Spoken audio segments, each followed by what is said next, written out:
Hey, Shabbat Shalom. I'm at Stonehouse Cafe in the countryside of Ephrata, getting ready to meet up with another young brother at a different restaurant, but cafe. But I just wanted to say hi and Shabbat Shalom. What's on your heart today? The Torah readings today were very interesting. The Tanakh regarding census, regarding giving, regarding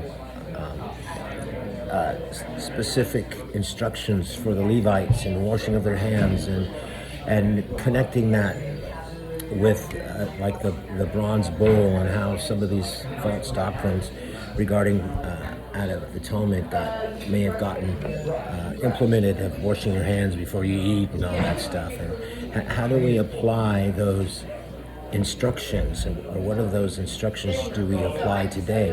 So I am a principle precept person. I'm not a academic. Even though I love breaking down words, I love defining and bringing clarity to the things that I'm talking about. You know, like sin. What is sin? That's been defined in so many different ways, but in clarity, sin specifically is transgressions against Jehovah's laws. And I had a powerful question asked again regarding, well, there's 612 laws, which ones do you follow? And that's a fair question. As a believing soul in our Messiah, that I've learned to call him by his birth name, Yehoshua, HaMashiach, which means the Messiah. His name means Jehovah's salvation, Jehovah's deliverer.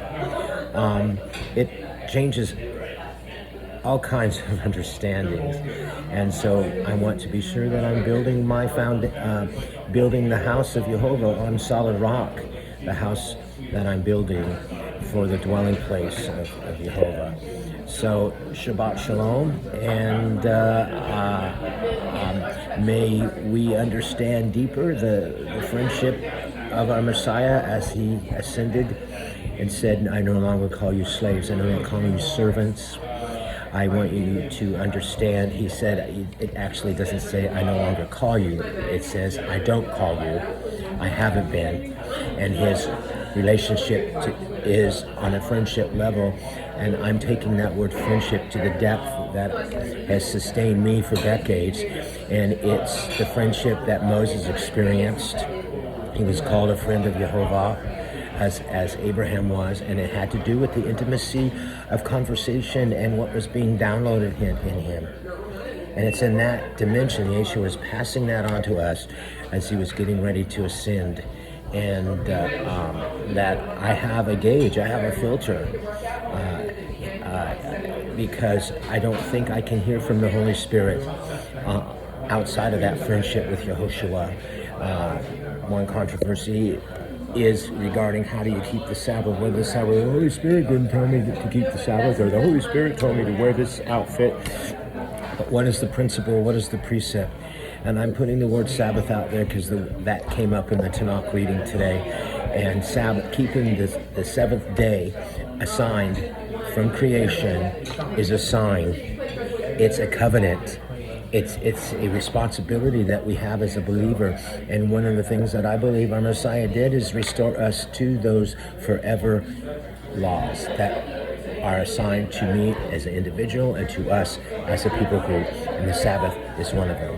You can find it in Exodus. I encourage you to use Grandpa Google and find out what that is. There's so much information out there regarding when the Sabbath was changed, how demonic that is. And Daniel prophesied it, the changing of times. And as we, in the last at least decade or more, Jehovah's restoring his creation's timeline, his creation, and what he decides is that sixth day, working the sixth day and the seventh day that we rest, according to his timeline, not according to man's.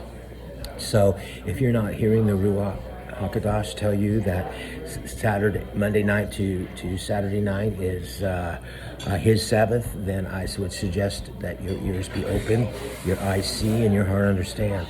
And that's what it takes.